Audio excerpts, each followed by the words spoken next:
Hello, guys. Welcome back to TFD. Now listen, y'all have been telling me for months that the WNBA owners should stop playing nice and start sending out CBA proposals that offer less, and then less again, and then even less after that. And honestly, it's starting to look like they listened.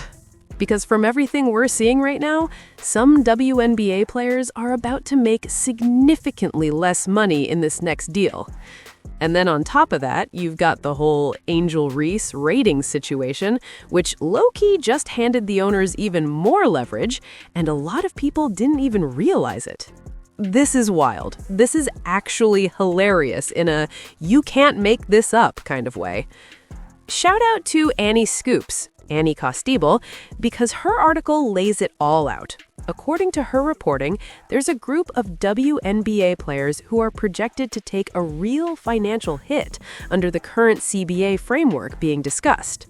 And if you think recent viewership numbers don't play a role in that, you are absolutely out of your mind.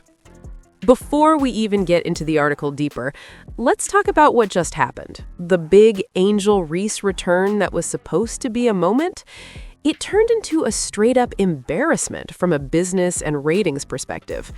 Angel Reese in Unrivaled brought in about 130,000 viewers overall, but that's not even the number that matters most. The number you really need to look at is the key demo, around 40,000 viewers. That's the group advertisers care about. That's the group you're trying to retain. And 40,000? That's not good. Not good at all. And here's where things get uncomfortable. For years now, fans and media have been pushing the "it's not one person, it's everybody" narrative. You hear it all the time. It's not about one star, it's about the league, it's about depth, it's about names like Breanna Stewart, Kelsey Mitchell, and the next generation coming in. So, let's talk about that next generation. Y'all have marketed Paige Bueckers as this massive, can't-miss superstar. Heavy promotion, big hype, national buzz. And what did that translate to? Roughly 30,000 viewers. 30,000. So now let's stack it up. Paige Bueckers, 30,000 viewers. Angel Reese's huge return, 40,000 viewers. And every single time one of these so-called stars shows up in Unrivaled and nobody watches, all it does is prove a point that people don't want to admit. The truth is, the league is not as stacked with needle movers as some folks think it is. From a pure business and ratings perspective, the WNBA is riding on one name, one engine, one draw. And that name is Caitlin Clark. Point blank, period. Okay, now let's get into Annie Scoops, Annie Costable, over at Front Office Sports. You can head over to her Twitter where she's got the article posted and broken down, or you can go straight to Front Office Sports and read the full piece for yourself. Okay, here said, inside the WNBA's proposed new economic system, bigger share for stars, less for the middle class. I guess the big names and the vets finally got what they were pushing for. The stars are going to get paid, no question. The rookies at the top, they'll be fine too. But everybody in the middle? Yeah, that's where the damage is. Role players are about to make less, way less. And that's not an accident. That's the result of how the Women's National Basketball Players Association chose to play this. Make no mistake about it, the so-called middle class of the league just got sacrificed. The gap is widening, and if you're not a star, this deal does you no favors at all. Here said, when the league does finally get back to basketball, things will look very different.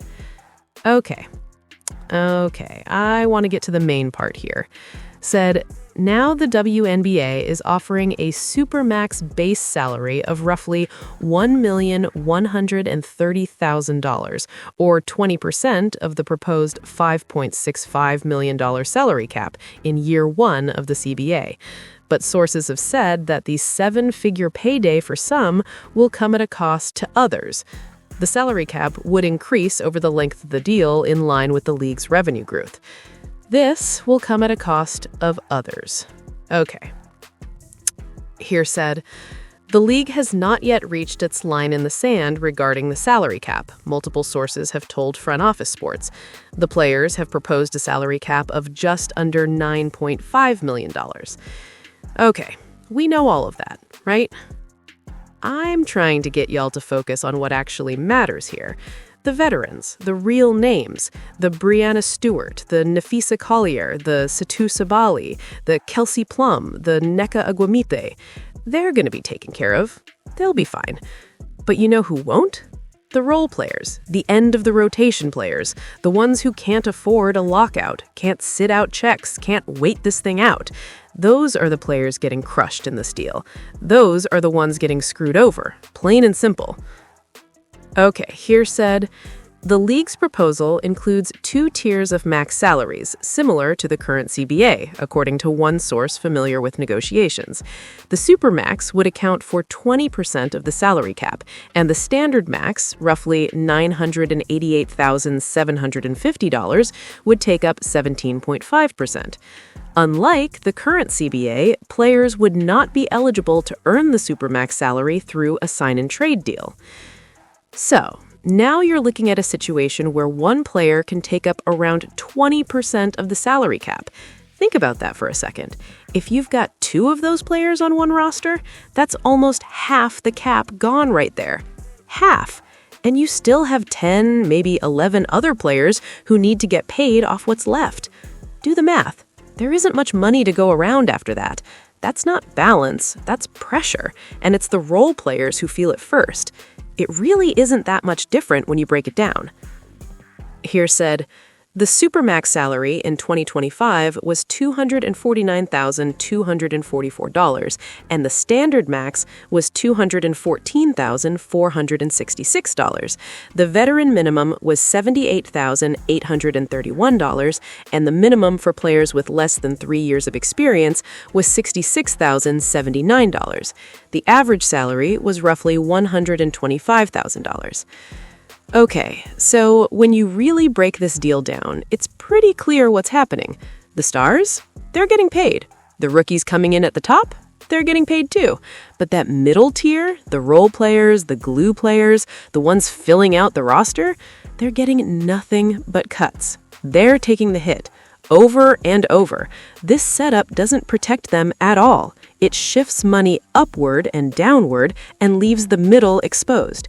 If you're not a star or a hyped rookie, you're the one paying the price in this deal.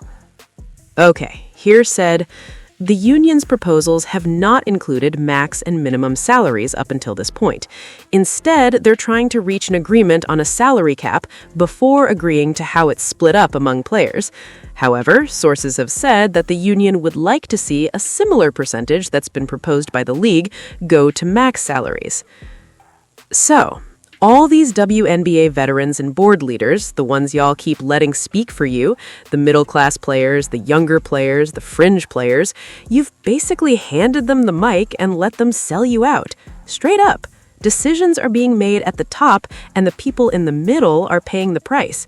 That's just the reality of how this WNBA situation is playing out. But I want to hear from you. Get down in the comments, let me know what you think. And don't forget to like, comment, subscribe, and share the channel.